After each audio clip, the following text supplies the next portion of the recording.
Before we start, please subscribe and ring the bell. How to remove tonsil stones, tonsilloliths. Tonsil stones, also known as tonsilloliths, are small, off-white deposits that you can see in the craters of your tonsils. They are usually caused when bits of food get lodged in these craters. Bacteria start feeding on them, digesting them until they turn into the foul-smelling gunk we know and hate. Tonsil stones are not uncommon for people with deep tonsil craters. Although they are regularly dislodged during coughing and eating, and medical or home intervention is often unnecessary, there are several methods for removing these deposits and prevent their recurrence. Removing stones with cotton swab. 1. Assemble your materials. Get together the cotton swabs and other necessary components. Cotton swabs. Toothbrush. A mirror. Flashlight app or lamp that you can direct. Running water. 2. Shine a light down your throat.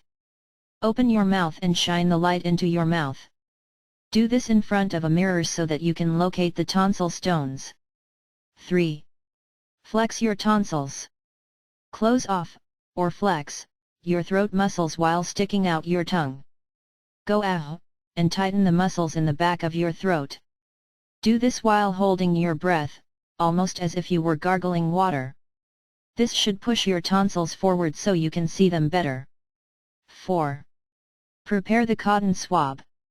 Run water and dab the cotton swab into it. This will make it softer and less irritating for your throat. Don't put it down, or you risk contamination. Minimize the contact your cotton swab makes with any germ-carrying surface, including your hands. When you remove the stones, shake them off into the sink without touching your swab to any surface, or wipe them on a clean paper towel. If you touch something like the sink or counter with your swab, trade it for a new one. 5. Poke at the stones gently with your cotton swab. Press or poke at your stone until you dislodge it. Carry it out of your mouth on the cotton swab. Be very gentle, as bleeding may occur. Although a little bit of bleeding is normal, try as much as you can to minimize the bleeding. Cuts and wounds can get infected by the same bacteria in your mouth that cause tonsil stones. Rinse if bleeding occurs, and brush your teeth and tongue as soon as it stops. 6. Rinse with water and repeat. Rinse with water and move on to the next stone. Rinse especially if your saliva feels sticky, which sometimes occurs after the throat has been poked. As sticky saliva starts forming, drink water to thin it out. 7. Check for any hidden stones.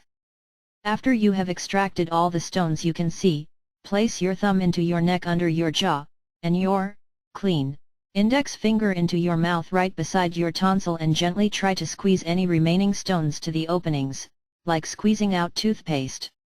If no stones appear, don't assume they aren't there. Some craters are very deep and it is sometimes hard to get them all. 8. Remove stubborn stones carefully. If you have a stone that won't come out with a cotton swab, it may be especially deep.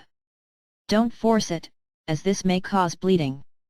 Use the back of your toothbrush to gently nudge it until it loosens, then remove it with the swab or with the toothbrush. If the stones still won't come out, you can try gargling with mouthwash for a few days and then trying again. If that doesn't work, you may want to try using an oral irrigator. If this doesn't work, you can increase the stream a little.